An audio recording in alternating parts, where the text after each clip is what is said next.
The Wildcats were phenomenal on Saturday night at Cleveland Browns Stadium to open up their season as they rolled over Cardinal Mooney 31-7 right from the get-go in a very impressive victory. Now they move to Week 2 with their official home opener at Byers Field that is coming up this Saturday night, 3 o'clock, an afternoon start against the De La Salle Pilots coming from Michigan. Hi again, everybody. It's the SIBNs across the table. Greg Zeiden, John Fancy here. And Greg, we are in an afternoon situation on Saturday, so let's open up with that. Not the classic night game, but De La Salle coming from Michigan, they will play an afternoon game. Yeah, a little bit of a different look for the Wildcats. They don't normally have a lot of afternoon games. Typically, when they'll go down, when they'll play against St. Xavier, usually that will be. But it's something new. The temperatures are going to be very warm.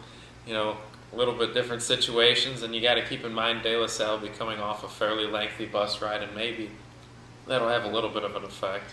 That should be something to watch, but let's talk about now what the Wildcats did on Saturday night against the Cardinals. Very convincing and something that we truly, really did not expect, because the Cardinals are the type of program that try to wear you down with the run. That's what they've always known to do. And they were able to move it between the 30s at times and had one great drive, their second drive, which was in the first quarter, but they couldn't execute, and that was the key tonight. The Wildcats did a much better job of executing. Yeah, the Wildcats' defense, I think we should start there, was outstanding. They were a 60-yard touchdown run with 20 seconds left in the game away from a shutout, just to give you an idea how good they were. You could have picked any of a number of different players in the game for the defense. There were all kinds of guys making performances, but they knew what they were going to see from Mooney. They knew they were going to face a lot of tough running, and they stepped up to the challenge. They did let them move the ball a little bit, but when they got near the red zone, the Cardinals just had nowhere to go. So let's talk about what the Wildcats did offensively, and they went to the air right away. That's what Coach Restifa wanted to do with the air raid, and then wear them down with Tim McVeigh, and that's exactly what they did. The Wildcats, from the classic swing pass to Tim McVeigh, which was an easy gain of 10, to the throws to the middle, it was consistent, and the Wildcats right away, they had something over Mooney's coverage. That they did. We saw Mike LaManna come out in the shotgun a lot. He had a lot of receivers and open offense. The team would hurry to the line. He'd get the snap and quick passes, whether it was 5 yards, 10 yards. He had some deep balls as well, but he was very effective. LaManna, 16 of 24, 225 yards, 2 touchdowns, did not throw a pick. And then you mentioned McVeigh, who in limited carries still got over 100 yards, had 50 receiving yards, receiving touchdown, rushing touchdowns. I don't know what else you could ask for. And as far as the receivers go, a lot of different guys getting into the act. In the Wildcats' first touchdown, Tim McVeigh, in their second touchdown, however, Tim McVeigh literally went right over Donovan McWilson, who's heading to Nebraska next fall to coach Pelini there, and obviously a high-profile school being in the Big Ten. But Tim McVeigh will be heading to Buffalo as he's given an oral commit. He went right there and just bowled him over and went right to the end zone. And that's the endurance and the effort that we saw from McVeigh last season, and he already looks like he's in mid-season form here. And that's Tim McVeigh. Not only is he extremely fast, he's got that track sprinter speed, but he's also a very physical runner, and he can bowl over people that are taller than him, and in McWilson's case, about 40 pounds heavier as well. And this is the Youngstown Cardinal Mooney team that certainly, they look for that Division III title each and every year, and they're still going to have a successful season. That's what it looks like. And Coach P.J.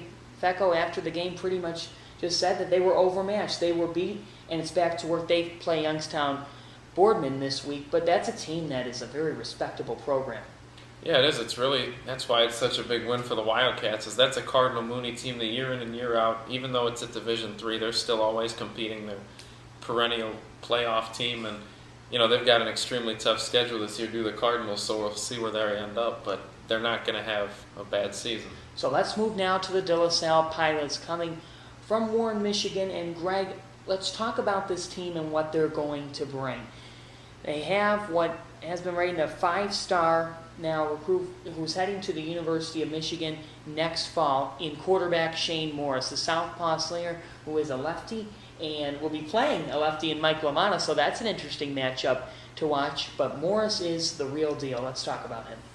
Sure. Well, you said it. 5 stars. He's committed to the University of Michigan already. He's been getting all kinds of national attention. He was in that Elite 11 quarterback competition, at the national level. He's got the size you look for in a quarterback. He can make all the throws, and he really is the leader of that team.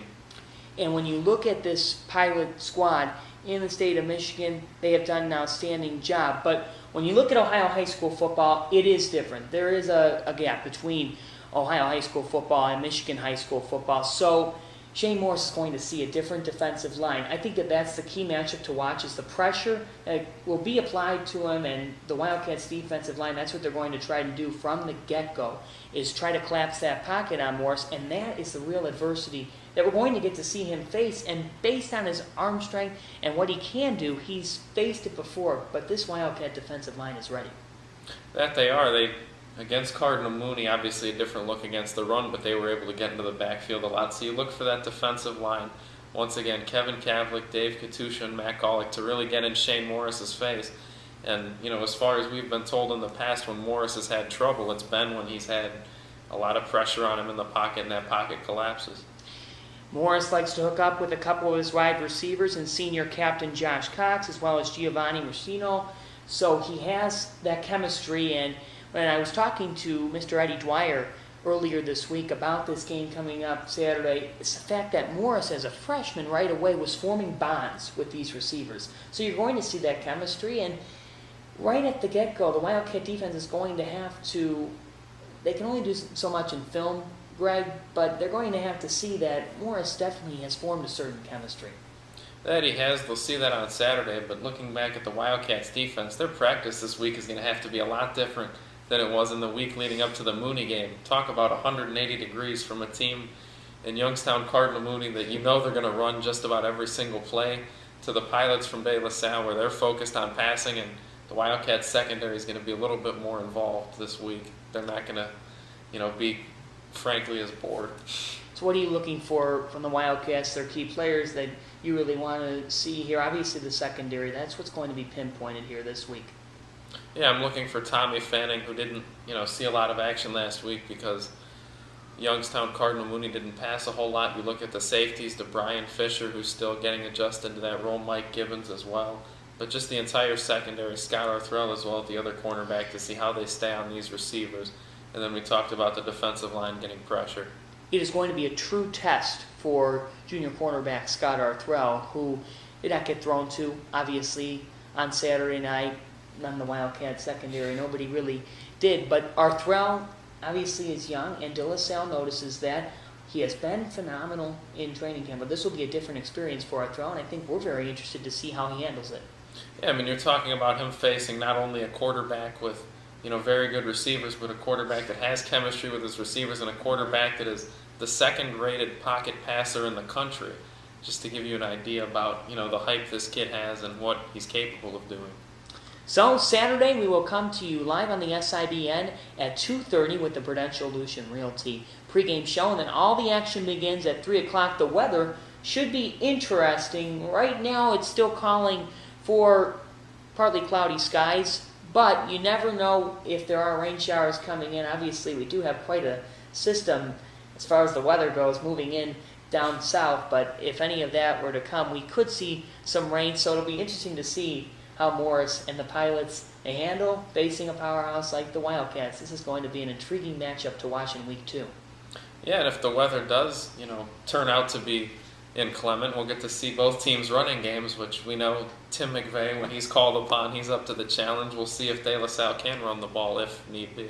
And this is certainly a good challenge for the Wildcats, because in week 3 they will be facing an even bigger monster in the Menor Cardinals. So a good way to prepare, and that'll come for you Saturday, 2:30 pregame, 3 o'clock kickoff on the SIBN. We've got an afternoon ball game in week 2, everybody.